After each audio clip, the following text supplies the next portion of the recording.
RTE राशि को लेकर आमने सामने हुए शिक्षा विभाग और निजी स्कूल। शिक्षा राज्य मंत्री के बयान के बाद फिर से विवाद। शिक्षा राज्य मंत्री ने आरटीई राशि को लेकर दिया था बयान के बाद अब निजी स्कूलों ने दी आंदोलन की चेतावनी। शिक्षा मंत्री के गृह जिले लक्ष्मणगढ़ में आंदोलन की चेतावनी। 28 दिसंबर से सभी जिला कलेक्ट्रेट पर शुरू होंगे धरने। निजी स्कूलों की ओर से ली जा रही फीस को लेकर चल रहा घमासान अभी थमा नहीं है। हाल ही में शिक्षा राज्य मंत्री गोविंद सिंह डोटासरा की ओर से आरटीई की राशि को लेकर दिए गए बयान के बाद एक बार फिर निजी स्कूल आंदोलन करने की तैयारी कर रहे हैं। गौरतलब है कि कोविड के कारण पिछले 9 महीने से स्कूल बंद है, लेकिन निजी स्कूलों की ओर से ली जा रही फीस सहित अन्य विभिन्न मुद्दों को लेकर स्कूल आंदोलन कर रहे थे। इस आंदोलन के बाद शिक्षा विभाग और निजी स्कूलों के बीच वार्ता हुई और कुछ मुद्दों को लेकर सहमति बनी, लेकिन अब कुछ ही हफ्तों के बाद एक बार फिर आरटीई की राशि को लेकर घमासान मचता हुआ नजर आ रहा है। क्लास नहीं तो आरटीई की राशि का भुगतान नहीं। शिक्षा राज्य मंत्री गोविंद सिंह डोटासरा ने सरकार की 2 साल की उपलब्धि गिनाते हुए आरटीई की राशि के भुगतान को लेकर काफी कुछ कहा। आइए जानते हैं उन्होंने ऐसा क्या कहा था जिससे लेकर ये सारा फसाद एक बार फिर शुरू हो गया। ये आरटी का जो भी पैसा बकाया है, हमें विरासत में काफ़ी बकाया पैसा छोड़ के गई थी पूर्व की वर्ती सरकार, लेकिन आरटी का पैसा देती है केंद्र की सरकार। और हमने अब आरटी के अंदर ये कर दिया कि पहले हम पुराना पेमेंट निपटाएंगे, फिर हम आगे चलेंगे और बाकायदा ऑनलाइन प्रक्रिया कर दी गई है। टोकन देंगे, टोकन से जिसको पहले जिसका टोकन है उसको पहले मिलेगा और बाद वाले को बाद में मिलेगा। आज इस साल में इस सत्र में अगर एक ने भी एक दिन स्कूल नहीं चलाई, बच्चा ही वहाँ जाकर के आरटीई में नहीं पढ़ा, तो उनको तो पेमेंट कौन देगा? बाकी तो ये अधिकारी ज़्यादा जानते हैं, मैं तो नेतागिरी की बात जानता हूँ।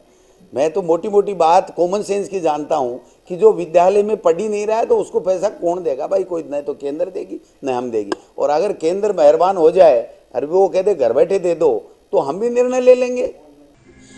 शिक्षा राज्य मंत्री के गृह जिले में देंगे धरना। शिक्षा राज्य मंत्री के बयान के बाद शिक्षा बचाओ संघर्ष समिति ने आंदोलन की चेतावनी दे दी है। समिति की मुख्य समन्वयक हेमलता शर्मा का कहना है कि शिक्षा मंत्री निजी स्कूलों को लेकर लगातार बयानबाजी कर रहे हैं। हाल ही में आरटी को लेकर उन्होंने जो बयान दिया है वह भी काफी निंदनीय है। आइए जानते हैं और क्या कुछ कहा हेमलता शर्मा ने।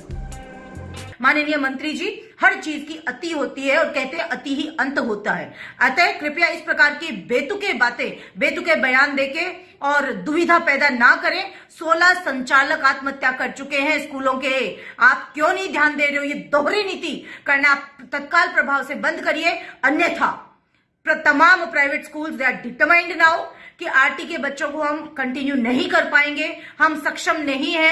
अगर सरकार पिछले 3 साल का भुगतान नहीं करती है, इस सत्र का भुगतान नहीं करती है मैं ब्याज, तो आरटी के बच्चे अध्ययनरत कंटिन्यू नहीं रह पाएंगे। हमें उनको विड्रॉ बीच में ही करना पड़ेगा। हम सरकार से गुजारिश करते हैं कि या तो आप कहते हैं स्कूलें नहीं खुली तो या तो खुद के सरकारी भत्ते, बोनस, आपके सैलरीज ये सब खत्म करें और जितने भी लोग हैं, प्रिंसिपल सेक्रेटरी, मंत्री जी स्वयं से लेके और teachers, clerks, everybody those who are associated with education department, उन सब का वेतन वापस करवाइए जो अब तक दिया है।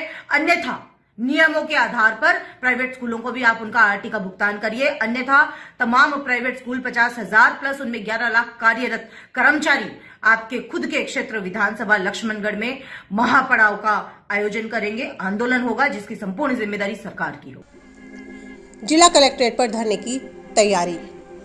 शिक्षा राज्य मंत्री के बयान के विरोध में स्कूल शिक्षा परिवार ने भी आंदोलन की चेतावनी दे दी है। परिवार के अध्यक्ष अनिल शर्मा का कहना है कि 2 दिवसीय सांकेतिक धरने के बाद भी अगर आरटी की राशि को लेकर समाधान नहीं निकलता तो स्कूल शिक्षा परिवार बड़ा आंदोलन करेगा और 28 दिसंबर से जिला कलेक्टर पर धरने दिए जाएंगे। आइए सुनते हैं और क्या कुछ कहा अनिल शर्मा जी ने। कोरोना के कारण लगे लॉकडाउन और उसके बाद अनलॉक के तहत भी स्कूल खोलने की गतिविधियों को अनुमति नहीं देने के कारण पिछले 9 महीने से जो हम प्राइवेट स्कूल, लघु और मध्यम दर्जे के जो छोटे प्राइवेट स्कूल्स हैं, उनकी स्थिति बहुत खराब है। सरकार 2 साल से बजट और नहीं दे रही आरटी का, इसलिए आरटी का भुगतान भी नहीं मिल पा रहा। उसके बाद मंत्री जी का ये बयान कि इस साल का आरटी का पैसा नहीं मिलेगा, ये कोर्ट में खास का काम कर गया।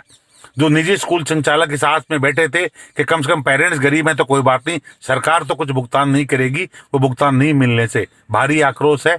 और इसी आक्रोश के बलबूते दिनांक 28 दिसंबर को प्रातः 11 बजे राजस्थान के 33 जिला मुख्यालय पर निजी स्कूल संचालक, उनके कर्मचारी और आरटी के कुछ पेरेंट्स बड़ी संख्या में धरना प्रदर्शन करने हैं। ये धरना प्रदर्शन अनिश्चितकालीन होगा और यदि सरकार ने फिर भी बात नहीं मानी तो मजबूरन हमें जयपुर में सीएम हाउस का घेराव करना पड़ेगा। अब हम जानते हैं आरटी से जुड़े कुछ फैक्ट्स। प्रदेश की करीब 50,000 स्कूलों में आरटी के तहत पढ़ रहे हैं बच्चे। करीब 7.25 लाख बच्चे आरटी के तहत अध्ययनरत। राशि का 65% केंद्र और 35% भुगतान करता है राज्य। मार्च 2020 तक की राशि का भुगतान कर चुका है केंद्र, जबकि अभी भी स्कूलों में 800 करोड़ रुपए का भुगतान चल रहा है बकाया। सत्र 2020-21 का करीब 400 करोड़ रुपए का भुगतान भी है बकाया। 30% स्कूलों में 3 सालों से नहीं हुआ आरटी राशि का भुगतान, तो 20% स्कूलों में 2 साल की दूसरी किश्त का भुगतान है बकाया। ब्यूरो रिपोर्ट, पत्रिका टीवी।